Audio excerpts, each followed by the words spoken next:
दोस्तों नमस्कार। चतुर्थ श्रेणी का कर्मचारी पीसीएस अधिकारी को धूल चटा दिया। दोस्तों मैं बात कर रहा हूँ एसडीएम ज्योति मौर्य और उनके पति आलोक मौर्य का।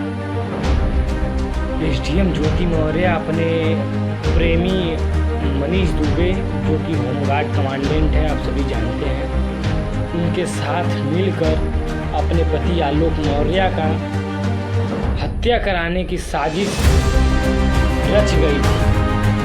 लेकिन आलोक मौर्य की तीव्र गति से दिमाग जो कार्य कर रहा है उसके आगे एसडीएम ज्योति मौर्य और कमांडेंट मनीष दुबे फेल हो गए।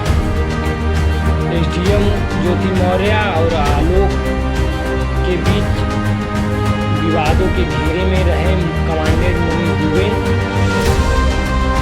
इस समय उनके पे कार्रवाई प्रशासन द्वारा की गई, जिसे उनको उनके पद से उनको निष्कासित कर दिया गया।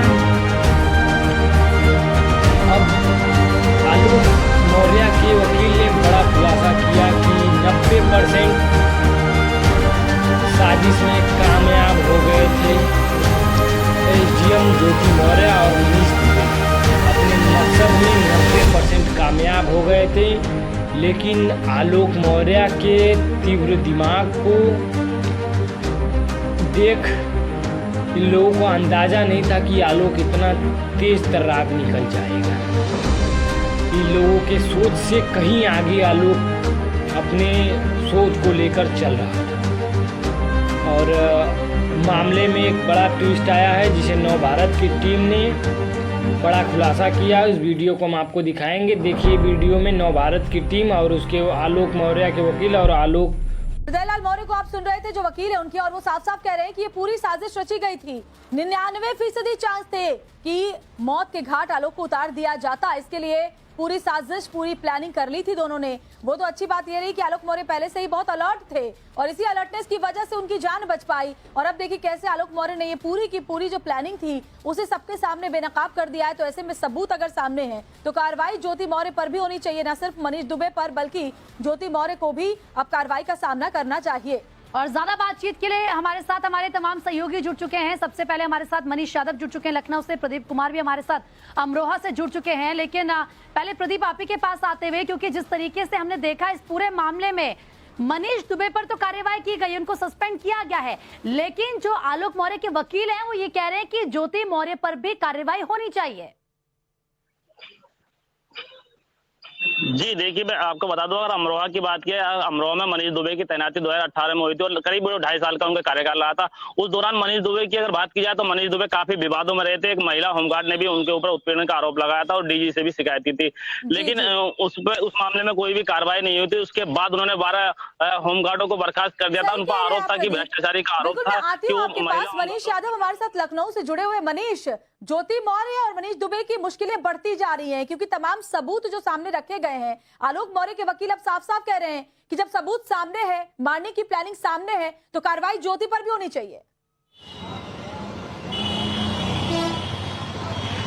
देखिए बिल्कुल, लेकिन जो होमगार्ड विभाग के डीजी ने सिफारिश शासन को की है तो शासन स्तर पर जो जांच रिपोर्ट है उसका परीक्षण कराया जा रहा है। परीक्षण के दौरान ही हमारी जो विभागीय मंत्री है उनसे बातचीत हुई। उनका कहना है कि हमारे पास जो विभागों से संबंधित कंसर्न है उनकी तो हम जांच कराने को तैयार हैं, लेकिन जो इस मामले में पीड़ित है उन्हें पुलिस की जांच के लिए खुद ही पुलिस के पास जाना पड़ेगा। मतलब जो निलंबन की सिफारिश की गई है, अगर अनियमितताएं अनुपस्थिति को लेकर है तो उनके खिलाफ विभागीय कार्रवाई की जाएगी, उसका शासन संज्ञान ले रहा है। जो यौन उत्पीड़न की शिकायत एक होमगार्ड के जरिए कराई गई थी, अमरोहा से वो शिकायत हुई थी, उस शिकायत को भी इस शिकायत में शामिल किया गया था। उसके आधार पर भी जो डीआईजी होमगार्ड है उन्होंने जांच की थी। तो जो तमाम रिकमेंडेशन हुई है उनका अभी परीक्षण कराया जा रहा है। हालांकि शासन स्तर से ये तस्वीर साफ कर दी गई है कि अगर किसी का कोई व्यक्तिगत मसला है विभाग के अलावा तो उन्हें उसकी शिकायत खुद ही पुलिस में दर्ज करानी होगी, एफआईआर खुद ही पुलिस में दर्ज करानी होगी। उनके विभाग का ये काम नहीं है कि वो किसी पीड़ित की शिकायत को पुलिस के दौरान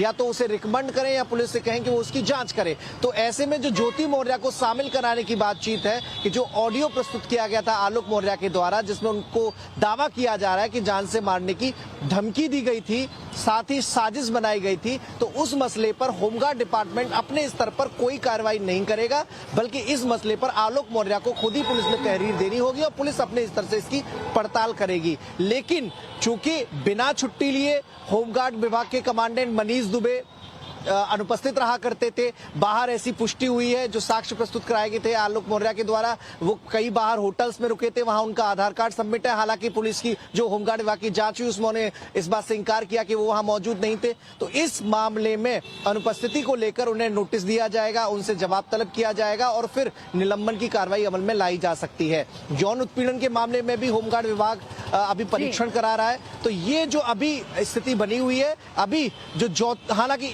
एक पॉइंट जरूर है इसमें, ज्योति मौर्य नियुक्ति विभाग के अपर मुख्य सचिव से मिली थी, उन्होंने ये आवेदन किया था कि उनकी निजता का उल्लंघन किया जा रहा है, तो आईटी एक्ट के तहत जो धाराएं हैं उनके तहत आलोक मौर्य के खिलाफ कार्रवाई होनी किया जा रहा है। मनीष, देखिए ना, जिस तरीके से आलोक मौर्य के जो वकील हैं वो ये दावा कर रहे हैं कि 99% चांस था कि आलोक की हत्या हो जाती, लेकिन क्योंकि वो इतने सतर्क थे, वो इतने अलर्ट थे, उनकी जान बच गई। तो क्या अब इस एंगल से भी ज्योति मौर्य पर कार्रवाई आगे की जा सकती है? क्या इसको लेकर आलोक मौर्य कुछ कह रहे हैं? देखिए, शासन स्तर पर पूरी नजर रखी जा रही है। ज्योति मौर्य की जो शिकायत थी उसे कमिश्नर के यहाँ भेज दिया गया।